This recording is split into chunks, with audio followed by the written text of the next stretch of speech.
Lipun channel bu mityeng tabiriba khwai tarabu channel asigi maikeidagi taramna okseri. Iramdamgi oiba phungawari loinana tonghan furup kanglupki wari masa kayama channel asina miyamda lepa leitana khudol tamjari loinana channel asibu hena mapung phana bagidamakta adom-adomgi thaujal nizari.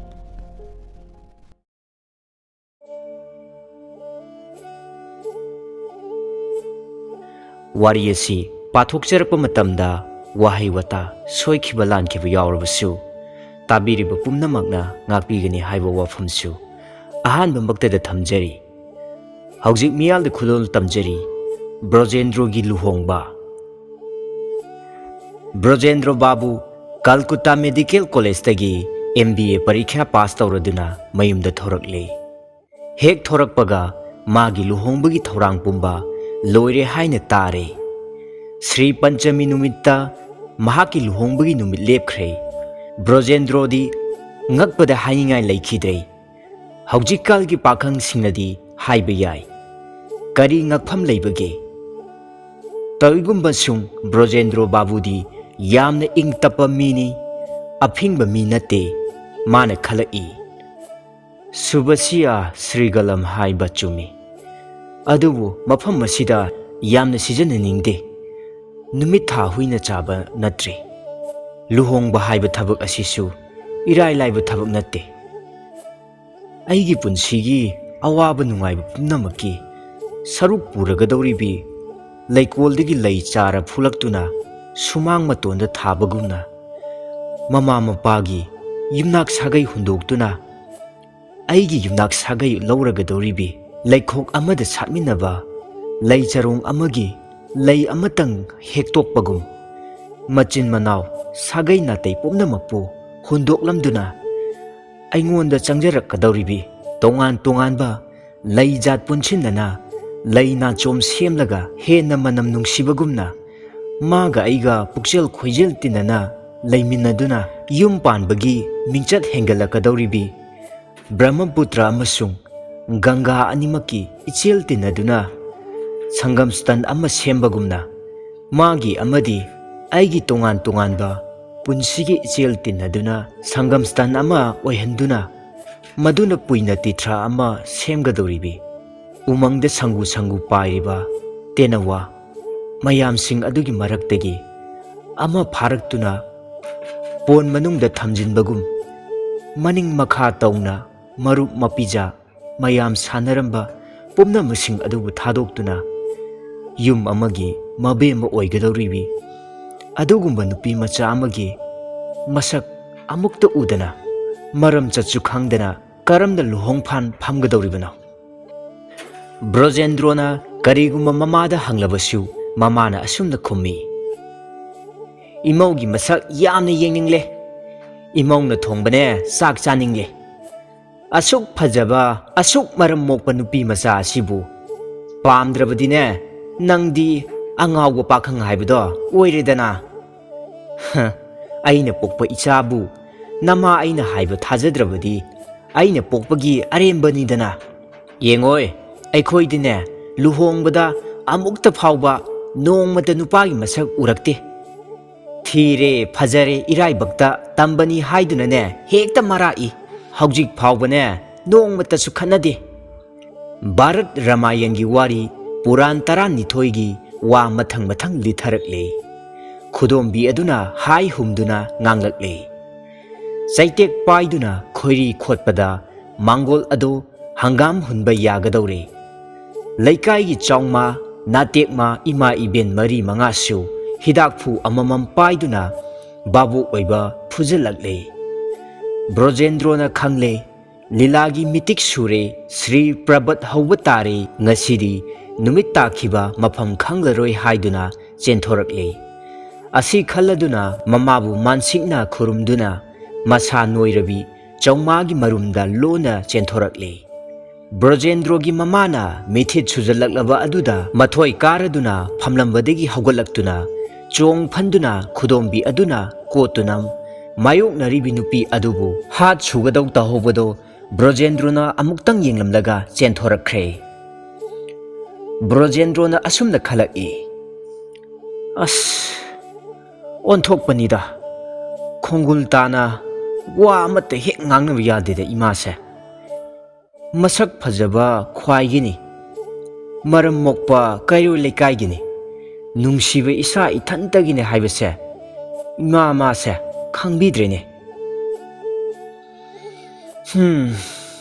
ꯐꯔꯦ ꯃꯈꯣꯏꯅ ꯑꯩꯒꯤꯗꯃꯛꯇꯅꯦ ꯍꯥꯏꯗꯨꯅ ꯊꯤꯕꯤꯒꯗꯧꯔꯤꯕ ꯅꯨꯄꯤꯁꯦ ꯃꯁꯛ ꯐꯥꯎꯕ ꯌꯦꯡꯂꯣꯏ ꯑꯁꯤ ꯍꯥꯏꯗꯨꯅ ꯃꯨꯔꯨꯝ ꯃꯨꯔꯨꯝ ꯁꯣꯜꯂꯒ ꯆꯠꯈ꯭ꯔꯦ ꯊꯤꯡꯉꯦꯜꯗ ꯇꯥꯏꯅꯕ ꯉꯝꯗ꯭ꯔꯒ ꯅꯥꯁꯤꯈꯣꯡꯗ ꯇꯥꯏꯅꯩ ꯍꯥꯏꯕꯗꯨ ꯃꯁꯤꯅꯤ ꯃꯃꯥꯒꯤ ꯃꯐꯝꯗꯗꯤ ꯃꯄꯨꯛꯅꯤꯡꯒꯤ ꯋꯥ ꯄꯨꯝꯅꯃꯛ ꯍꯩꯊꯈ꯭ꯔꯦ ꯍꯦ ꯏꯁꯣꯔ ꯁꯪꯁꯥꯔ ꯑꯁꯤꯗ ꯂꯩꯔꯤꯕ ꯃꯔꯥꯜ ꯂꯩꯕ ꯉꯥꯛꯇꯁꯨ ꯆꯩꯔꯥꯛ ꯐꯪꯗꯦ ꯏꯔꯥꯜ ꯂꯥꯟꯗꯕ ꯃꯤꯅꯁꯨ ꯆꯩꯔꯥꯛ ꯐꯪꯏ ꯂꯨꯍꯣꯡꯕ ꯂꯣꯏꯈ꯭ꯔꯦ ꯃꯥꯂꯣꯇꯤꯅ ꯌꯥꯎꯁꯪꯗ ꯃꯄꯨꯔꯣꯏꯕꯒꯤ ꯍꯤꯗꯥꯛꯐꯨ ꯍꯥꯟꯗꯨꯅ ꯊꯝꯂꯤ ꯉꯥꯟꯊꯛ ꯍꯤꯗꯥꯛ ꯃꯊꯟꯇ ꯀꯥꯖꯔꯦ ꯑꯃꯨꯛꯇ ꯊꯛꯅꯗꯕ ꯍꯤꯗꯥꯛ ꯉꯥꯟꯊꯛ ꯑꯗꯨ ꯅꯨꯡꯇꯤꯒꯤ ꯃꯍꯤ ꯍꯣꯡꯏ ꯕ꯭ꯔꯣꯖꯦꯟꯗ꯭ꯔꯣꯗꯤ ꯇꯨꯝꯃꯝꯗꯥꯏꯗ ꯕꯦꯔꯤ ꯑꯃ ꯊꯛꯇꯨꯅ ꯐꯛꯂꯥꯡꯗ ꯃꯃꯥꯏ ꯑꯣꯟꯁꯤꯟꯗꯨꯅ ꯍꯦꯛ ꯃꯇꯨꯝꯈꯤ ꯁꯦꯟꯄꯥꯛꯇ ꯄꯥꯅꯥ ꯈꯨꯗꯞ ꯃꯊꯟꯇ ꯀꯪꯖꯔꯦ ꯃꯣꯟꯄꯥꯛ ꯃꯌꯥꯗ ꯂꯩ ꯅꯥꯆꯣꯝ ꯃꯊꯟꯇ ꯀꯪꯗꯨꯅ ꯂꯩꯖꯔꯦ ꯆꯌꯣꯜ ꯑꯃ ꯑꯅꯤ ꯑꯍꯨꯝ ꯍꯥꯏꯔꯛꯂꯦ ꯕ꯭ꯔꯣꯖꯦꯟꯗ꯭ꯔꯣꯒꯤ ꯃꯧꯅꯕꯠ ꯀꯥꯏꯈꯤꯗ꯭ꯔꯦ ꯃꯥꯂꯣꯇꯤꯅ ꯈꯜꯂꯛꯏ ꯑꯩꯒꯤ ꯀꯔꯤ ꯏꯔꯥꯜꯅꯣ ꯑꯩꯒꯤ ꯏꯁꯛ ꯊꯤꯕꯅꯔꯥ ꯏꯍꯩ ꯍꯩꯇꯕꯅꯔꯥ ꯅꯍꯥꯟꯃꯨꯛꯀꯤ ꯃꯄꯣꯛꯇ ꯇꯧꯕ ꯄꯥꯞꯅꯔꯥ ꯃꯤꯑꯣꯏꯕꯅ ꯍꯧꯖꯤꯛ ꯍꯧꯖꯤꯛꯀꯤ ꯑꯋꯥꯕꯒꯤ ꯃꯔꯝ ꯊꯤꯕ ꯈꯪꯂꯛꯇ꯭ꯔꯕꯗ ꯅꯍꯥꯟꯃꯨꯛꯀꯤ ꯃꯄꯣꯛ ꯅꯤꯡꯁꯤꯡꯂꯛꯏ ꯃꯥꯂꯣꯇꯤꯅ ꯃꯈꯥ ꯇꯥꯅ ꯑꯁꯨꯝꯅ ꯍꯥꯏꯔꯝꯃꯤ ꯐꯔꯦ ꯙꯔꯃ ꯂꯩꯔꯦ ꯑꯩꯇ ꯂꯥꯟꯖꯔꯣꯏ ꯑꯩꯅ ꯂꯥꯟꯗ꯭ꯔꯕꯗꯤ ꯅꯣꯡꯃꯗꯤ ꯁꯣꯏꯗꯅ ꯙꯔꯃꯅ ꯑꯩꯒꯤ ꯏꯔꯟ ꯑꯩꯒꯤ ꯈꯨꯕꯥꯛꯇ ꯁꯤꯟꯅꯕꯤꯔꯛꯀꯅꯤ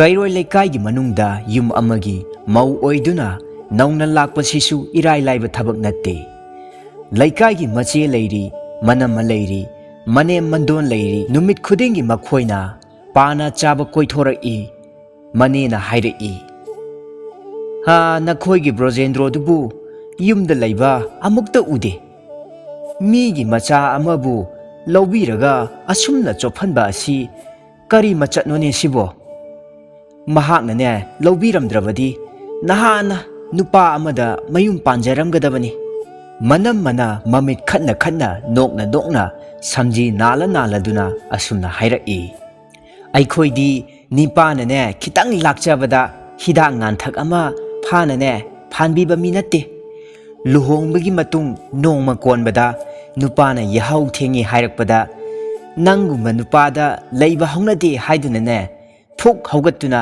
ꯌꯨꯝꯗ ꯍꯦꯛꯇ ꯂꯥꯛꯏꯕꯁꯤꯅꯤ ꯃꯟꯗꯣꯟꯅ ꯍꯥꯏꯔꯛꯏ ꯌꯦꯡꯉꯣꯏ ꯃꯥꯂꯣꯇꯤ ꯉꯔꯥꯡ ꯅꯨꯃꯤꯗꯥꯡ ꯋꯥꯏꯔꯝꯁꯦ ꯕ꯭ꯔꯣꯖꯦꯟꯗ꯭ꯔꯣꯗꯨꯕꯨ ꯃꯧ ꯅꯍꯥ ꯑꯃꯒ ꯋꯥꯔꯤ ꯁꯥꯗꯨꯅ ꯆꯠꯈꯤ ꯃꯧ ꯅꯍꯥꯗꯨꯅꯅꯦ ꯌꯨꯝꯒꯤ ꯅꯨꯄꯤ ꯈꯥꯏꯅꯕꯤꯔꯣ ꯑꯗꯨꯒ ꯇꯞꯅ ꯂꯥꯛꯆꯒꯦ ꯒꯥꯏꯗꯅꯅꯦ ꯍꯥꯏꯍꯧꯔꯤꯕ ꯑꯁꯤꯅꯆꯤꯡꯕ ꯃꯈꯜ ꯃꯈꯥ ꯀꯌꯥꯒꯤ ꯄꯨꯛꯅꯤꯡ ꯁꯦꯞꯄ ꯋꯥꯍꯩꯁꯤꯡꯅ ꯃꯥꯂꯣꯇꯤꯕꯨ ꯁꯥꯎꯒꯠꯍꯜꯂꯤ ꯚꯒꯤꯔꯥꯊꯤ ꯒꯪꯒꯥꯗ ꯀꯜꯀꯇꯥꯒꯤ ꯑꯃꯥꯡ ꯑꯁꯣꯏ ꯍꯩꯗꯣꯛꯄꯒꯨꯝ ꯃꯥꯂꯣꯇꯤꯒꯤ ꯇꯔꯨ ꯇꯔꯨꯕ ꯄꯨꯛꯆꯦꯜ ꯑꯗꯨꯗ ꯃꯥꯏꯀꯩ ꯃꯔꯤꯃꯛꯀꯤ ꯐꯠꯇꯕ ꯄꯨꯛꯆꯦꯜ ꯋꯥꯈꯜ ꯍꯤꯡꯁꯥ ꯀꯂꯛꯄ ꯄꯨꯝꯅꯃꯛꯀꯤ ꯃꯃꯤ ꯇꯥꯍꯟꯅꯕ ꯂꯥꯛꯅꯔꯤ ꯀꯩꯔꯣꯏꯒꯤ ꯃꯆꯦ ꯃꯅꯦꯝꯁꯤꯡ ꯑꯗꯨꯒꯤ ꯄꯨꯛꯅꯤꯡꯗ ꯃꯈꯣꯏ ꯂꯩꯅ ꯂꯩꯅꯃꯛ ꯃꯥꯂꯣꯇꯤꯅ ꯏꯀꯥꯏꯊꯤꯕꯤ ꯋꯥꯔꯤ ꯁꯥꯕ ꯍꯩꯇꯕꯤ ꯑꯄꯪꯕꯤ ꯅꯨꯄꯤ ꯃꯆꯥ ꯑꯃ ꯑꯣꯏꯅ ꯂꯩꯕꯁꯤ ꯌꯥꯝꯅ ꯈꯣꯏꯔꯥꯡꯈ꯭ꯔꯦ ꯃꯥꯂꯣꯇꯤꯕꯨ ꯃꯈꯣꯏꯒꯤ ꯃꯈꯨꯠ ꯆꯥꯅ ꯄꯨꯡꯂꯣꯟ ꯃꯇꯨꯡ ꯏꯟꯅ ꯖꯒꯣꯏ ꯁꯥꯍꯜꯂꯒ ꯃꯈꯣꯏꯅ ꯇꯝꯖꯔꯨꯕ ꯕꯤꯗ꯭ꯌꯥ ꯑꯗꯨ ꯃꯍꯩ ꯌꯥꯜꯍꯟꯒꯗꯧꯔꯤꯕꯅꯤ ꯃꯥꯂꯣꯇꯤꯅ ꯃꯈꯣꯏꯅ ꯉꯥꯡꯕ ꯋꯥꯁꯤꯡ ꯑꯗꯨ ꯇꯨꯃꯤꯟꯅ ꯃꯔꯨ ꯂꯨꯛꯊꯗꯨꯅ ꯇꯥꯗꯨꯅ ꯂꯩ ꯋꯥꯈꯜ ꯏꯇꯥ ꯇꯥꯗꯅ ꯅꯣꯡꯃꯗꯤ ꯃꯌꯥꯝ ꯆꯪꯗꯨꯅ ꯃꯁꯝ ꯈꯣꯝꯒꯠꯄꯤꯔꯦ ꯕ꯭ꯔꯣꯖꯦꯟꯗ꯭ꯔꯣꯗꯤ ꯀꯔꯝ ꯇꯧꯔꯤ ꯂꯩꯀꯥꯏꯒꯤ ꯃꯆꯦ ꯃꯅꯦꯝꯅ ꯍꯥꯏꯕ ꯑꯗꯨꯒꯨꯝꯅ ꯑꯣꯛꯇꯕ ꯑꯃꯁꯨꯡ ꯑꯃꯛꯄ ꯄꯨꯛꯆꯦꯜ ꯆꯦꯟꯕ ꯃꯤ ꯅꯠꯇꯦ ꯃꯤꯑꯣꯏꯕꯒꯤ ꯁ꯭ꯋꯥꯚꯥꯕ ꯃꯇꯨꯡ ꯏꯟꯅ ꯃꯃꯥ ꯃꯄꯥꯒꯤ ꯃꯊꯛꯇ ꯋꯥꯔꯧꯖꯕ ꯑꯗꯣ ꯃꯥꯂꯣꯇꯤꯒꯤ ꯃꯊꯛꯇ ꯍꯩꯊꯕꯅꯅꯤ ꯃꯔꯝꯆꯠ ꯌꯥꯝꯅ ꯐꯖꯕ ꯅꯤꯄꯥ ꯑꯃꯅꯤ ꯃꯥꯅ ꯁꯥꯎꯖꯕ ꯑꯗꯨꯁꯨ ꯑꯉꯥꯡ ꯃꯆꯥꯅ ꯆꯥꯛ ꯑꯣꯏꯅꯕꯒꯨꯝꯕꯇꯅꯤ ꯆꯥꯛꯇ ꯃꯨꯟꯅ ꯃꯨꯟꯅ ꯌꯦꯡꯂꯒ ꯀꯞꯁꯤꯟꯅꯕꯒꯨꯝꯕꯅꯤ ꯃꯔꯩꯕꯥꯛꯀꯤ ꯅꯨꯄꯤꯁꯤꯡꯒꯤ ꯃꯔꯥꯏꯕꯛ ꯊꯤꯕ ꯑꯋꯥ ꯑꯅꯥ ꯄꯨꯝꯅꯃꯛ mahak munna khangi. Nongma numit ama thabal pharaba ahing aduda Brojendrona Maitailongi basak khangnaba tage haiduna chathoklammi. Thabal phaba ahingda pakhang leisabi mau nahasing pukning langtaknabase haunabini. Sangbanaba atiyada thawan michaka loinana tha thokliba uwa haipa leipal tumin na leptuna leiriba thabalgi paraba namthang tholaduna ima prithibina mabungobu khurumjariba ase pumna makpu uruduna Brojendrogi pukningdasu langtaknaba ama poklakle. Madudagidi mandap manungda changkhre Brindabongi amuba tha ado amuk hana thorakhini asina chingba khaina maichakki kham thengna awaba matang pukning huna saklammi. Mathang Brojendrogi pukning petharakle mayumda leihaubi malotibu maral irai leitana saurure haibasu khalakle. Asum khanna nupi naha mayam phamliba maikai adomda haifet yenglaki. Nongalaga satkadabasu thabal phaman khraduna ahingda pomsatna khrabi leihau leirengum nupi macha ama yamna cheksinna huranduna Brojendroda yenglammi. Brojendrona hek yengthokhiba aduda paina yenglamba mamit thambal anido khutna soklaba ikai thibi managumna hek umsinkhre. Mitphamdi changkhre mapal thokhiba wakhal adudi singchinbada manung yoba ngamhaudraboy. Sairung anida yaisinduna tangangba hayai amunbagumna ngangsang ngangna laikhre. Ikai khang oina mamangda tariba pana tanga adu singkup sana segai bire. Marai bakthiraba tanga ado maral irai leitana chairak phangbada chet haina mapukningi awabu phongdokhi. Asum tauna huranduna yengthokluraga yengsinnadaba saduna mifam hanjin khrabi ngangsak nganglaba chairung aninadi huranduna yenglure haina takliba sakpham adu uruba mikup aduda Brojendro adu khanghaudana mapalomdagi tempak leitum ama hunjillapagumna magi thamoi thak launa palare.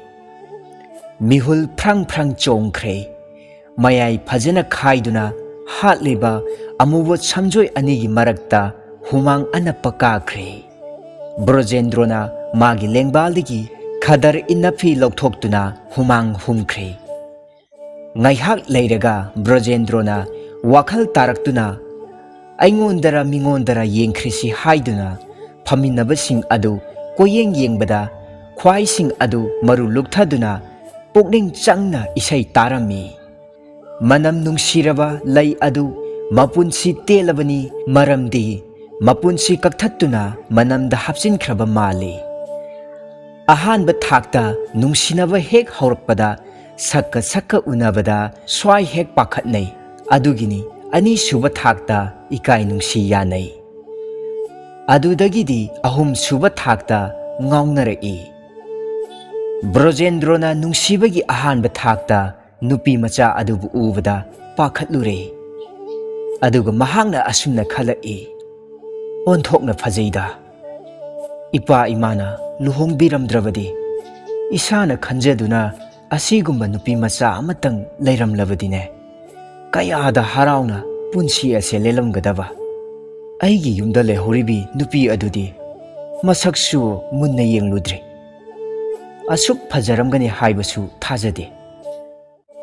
Maramdi sak phajaba haibase atanga posakni pakna thokpa natte. Asi khanduna amuk hana huranduna muna yenglakle. Handakti itha thajadana huranba huranbi animaki huranba mamit mari adu hekta michana rure. Mikup ahungi manungda mi khanghaudana mando manung aduda nongthang kupkhre. Madudagidi nungsibagi ani suwa thakta yaurakladuna Brojendrogi mapukningda ikaiba poklakli. Brojendrona asumna khalaki. Hais miya mamangda asum tauna nupi macha amagi yengnabasi phajaba thabak natte. Dharma kaiba thabakni. Yumda luhongduna nupi macha ama laina laina aigi pukningda amakpa wakhal changlakle. Asi khalagtuna thak ahum suba yauraktriŋi mamangda Brojendrona mafam asida laiba yadre haiduna mapalda thorakle. Lambida chatna chatna asum khalaki.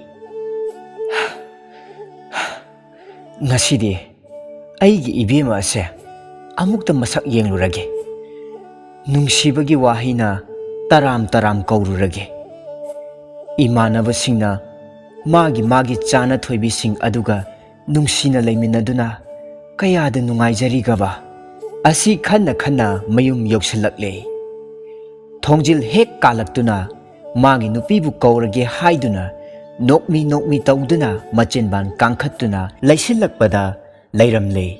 Brojendrobu huranba phabagumna mamaidu hayai amunbagumna ngangsat ngangjalaktuna humang marik saukre. Kari haina kauksiba haifam khangdre.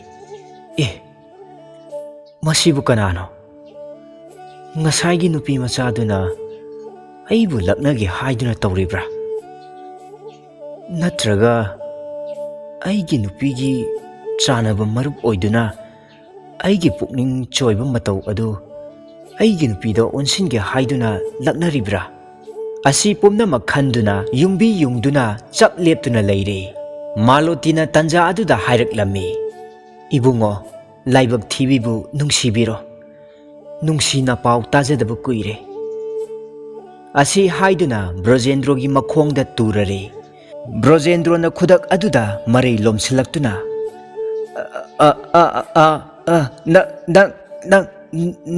nangtana aigidi Malotina hairaklammi. Ngasi aina basop yengba chacharamdrabadi aidi mapok asimagi asum mangjaramgani. Brojendrogi nungsibagi ahum suba thakta yauraktuna mahakna asumna hairaklammi. Ima ipana yaba nupisu nangni. Laina tamba nupisu nangni. Aduga pukningna khoidaba nupisu nangni. Aigidi nangtani.